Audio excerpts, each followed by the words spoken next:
Good morning. Here we are. We are in Mark still, and we're in chapter 13. And it's a toughie today, so I am going to read it to you, so that we can kind of try and get. Why am I going to read it to you? It's quite long. No, I'm going to read it to you, because it is a difficult one. So I want to read it so that we get the words, and we can kind of hear what's going on. And then mainly because I probably won't have too much to say about it, so let's read it. Okay, starting at verse 20, and we're going along to the end of that little chunk. So yeah, we looked at the destruction of the temple yesterday, so it gave you a flavour for what today's going to be like. But here we go. If the Lord had not cut short those days, no one would survive, but for the sake of the elect whom he has chosen, he has shortened them. At that time, if anyone says to you, "Look, here is the Messiah," or "Look, there he is," do not believe it. For false messiahs and false prophets will appear and perform signs and wonders to deceive, if possible, even the elect. So be on your guard. I have told you everything in advance, but in those days following the distress, the sun will be darkened and the moon will not get its light, the stars will fall from the sky and the heavenly bodies will be shaken. At that time, people will see the Son of Man coming in clouds with great power and glory, and he will send his angels and gather his elect from the four winds, from the ends of the earth to the ends of the heavens. Now learn this lesson from the fig tree.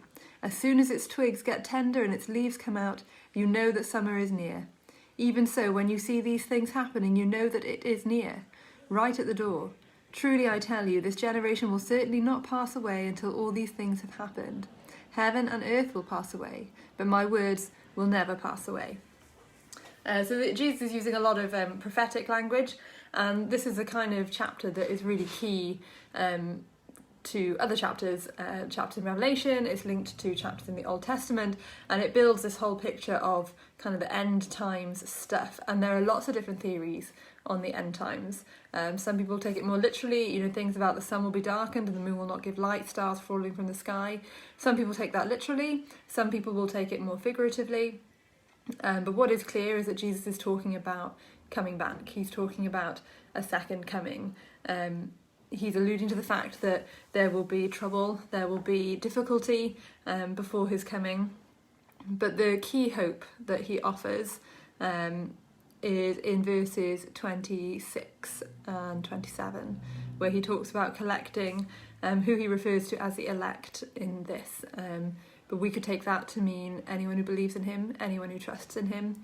And he talks about sending his angels to gather them from the four corners of the earth. And you've got to remember, when this was written, everyone was a flat earther, so the earth was square, it had four corners.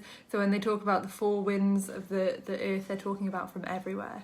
So he's talking about the good news of Jesus reaching every corner and bringing all of those people to himself. So however you believe the end times looks, whether you want to believe it literally, whether you want to take it figuratively, the biggest hope that you've got to hold on to is if you trust and if you believe in Jesus, then he will gather you from wherever you are in our now spherical world, and he will bring you to himself, and he will save you from the stuff that's going to go on then, and the kind of the eternal bad stuff that will happen as well.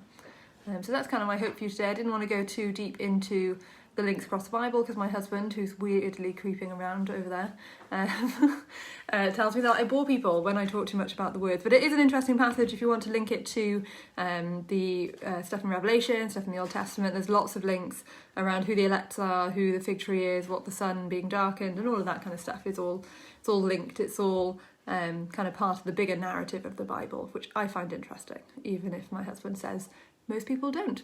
But yeah, my key hope for you to take away from this is that if you trust and believe in Jesus, then he will save you, and he will gather you from the four winds of the earth at the end times and bring you safely to heaven with him.